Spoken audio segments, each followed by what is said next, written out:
আসসালামু আলাইকুম রহমতুল্লাহ। সুপ্রিয় শিক্ষার্থীবৃন্দ, মেকানিক্যাল ইঞ্জিনিয়ারিং চ্যানেলের পক্ষ থেকে তোমাদের সকলকে জানাচ্ছি আন্তরিক শুভেচ্ছা।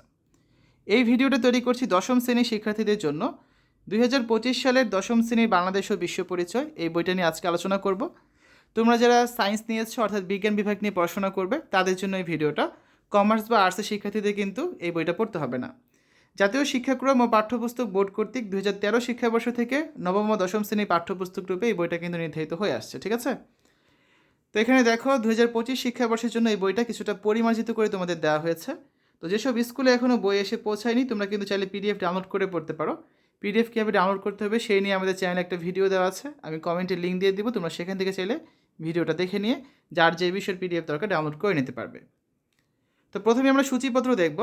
এই বইটা সাধারণত 2 বছরে পড়ানো হয়। তোমরা যেহেতু 1 বছরে পড়বে তোমাদের কিন্তু একটা শর্ট সিলেবাস দেওয়া হয়েছে, যেটা ইতিমধ্যে আমাদের চ্যানেলে আমরা আপলোড করেছি, তোমরা দেখে নিতে পারবে। এবং সেই শর্ট সিলেবাসের আলোকে 2026 সালে তোমরা কিন্তু এসএসসি পরীক্ষা দিবে। তো আমাদের এখানে যে অধ্যায়গুলো রয়েছে তার মধ্যে যে অধ্যায়গুলো তোমাদের পরীক্ষা থাকবে সেগুলো এখন তোমাদের বলে দিচ্ছি। প্রথম অধ্যায় রয়েছে পূর্ব বাংলার আন্দোলন ও জাতীয়তাবাদের উত্থান, এই অধ্যায় তোমাদের নাই। দ্বিতীয় অধ্যায় থাকবে বাংলাদেশের স্বাধীনতা, এটা তোমাদের পড়তে হবে, ঠিক আছে?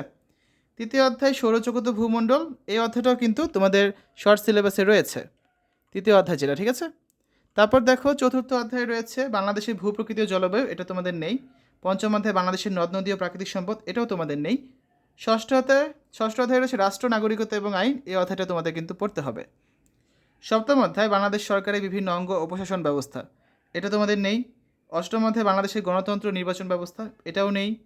নবম অধ্যায় জাতিসংঘ বাংলাদেশ, এটাও নেই। দশম অধ্যায় রয়েছে জাতীয় সম্পদ ও অর্থনৈতিক ব্যবস্থা, এই অধ্যায়টা তোমাদের পড়তে হবে। একাদশ অধ্যায় রয়েছে অর্থনৈতিক নির্দেশক সমূহ ও বাংলাদেশের অর্থনীতির প্রকৃতি, এই অধ্যায়টা তোমাদের পড়তে হবে। দ্বাদশ অধ্যায় আছে বাংলাদেশের সরকারের অর্থ ও ব্যাংক ব্যবস্থা, এটা লাগবে না। ত্রয়োদশ অধ্যায় রয়েছে বাংলাদেশের পরিবার কাঠামো ও সামাজিকীকরণ, এই অধ্যায়টা তোমাদের কিন্তু পড়তে হবে। চতুর্দশ অধ্যায় বাংলাদেশের সামাজিক পরিবর্তন লাগবে না। আর পঞ্চদশ অধ্যায় বাংলাদেশের সামাজিক সমস্যা ও প্রতিকার, এটাও লাগবে না। তাহলে মোট কয়টা অধ্যায় লাগছে? 1টা 2টা 3টা 4টা 5টা 6টা, এই 6টা অধ্যায় তোমাদের হচ্ছে শর্ট সিলেবাসে রয়েছে, যার আলোকে তোমরা 2026 সালে কিন্তু এসএসসি পরীক্ষা অংশগ্রহণ করবে, ঠিক আছে? তো শিক্ষার্থীরা আমরা হচ্ছে এখন যদি একটা অধ্যায় নিয়ে আলোচনা করি, যেমন দ্বিতীয় অধ্যায় রয়েছে কি বাংলাদেশের স্বাধীনতা। প্রথমে একটা সূচনা দেওয়া আছে, তারপরে অধ্যায়টা শেষে আমরা কি শিখতে পারবো সেই বিষয়ে আলোচনা করা হয়েছে। যেমন স্বাধীনতা যুদ্ধ পরিচালনায় মুজিবনগর সরকারের ভূমিকা, বিভিন্ন রাজনৈতিক দলের ভূমিকা, স্বাধীনতা আনুষ্ঠানিক যাত্রা, মুক্তিযুদ্ধের ঐতিহাসিক তাৎপর্য, যেগুলো সম্পর্কে জানতে পারবো।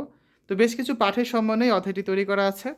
এবং অধ্যায়ের শেষে একটা হচ্ছে অনুশীলনী দেওয়া রয়েছে, যেখানে রয়েছে সংক্ষিপ্ত প্রশ্ন, তারপর রয়েছে বর্ণনামূলক প্রশ্ন, তারপর কিছু বহু নির্বাচনী প্রশ্ন রয়েছে, এবং অধ্যায়ের শেষে একটা সৃজনশীল প্রশ্ন দেওয়া আছে।